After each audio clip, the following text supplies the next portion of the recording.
Keur Massar, la colère gronde parmi les conducteurs de mototaxi. Ces derniers dénoncent les nouvelles mesures de régularisation imposées par l'État du Sénégal pour la mise en circulation des deux roues. La manière dont on peut exiger les papiers et tout ça,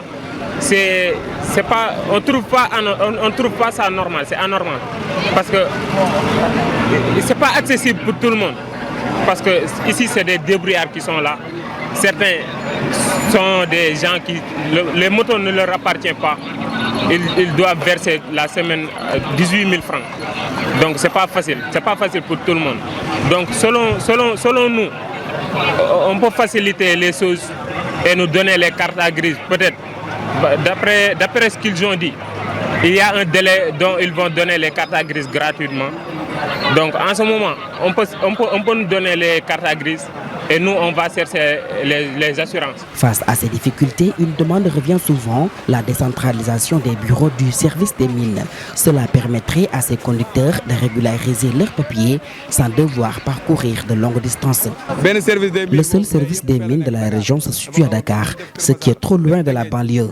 Il est nécessaire de décentraliser des bureaux adaptés à Keur Massar, Rufisque et ses environs pour nous faciliter la tâche. Et pire, même si nous nous rendons à Dakar à 6 h du matin, nous y trouvons un millier de motos. C'est vraiment difficile.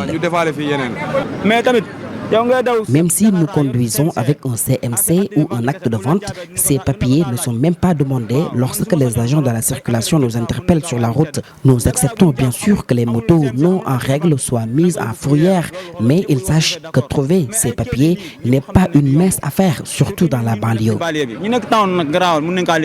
Mais derrière ce processus, certains dénoncent même des pratiques douteuses. Malgré la gratuité annoncée de l'immatriculation, ces conducteurs de motos estiment que des individus leur proposent souvent des services accélérés en échange de pots de vin.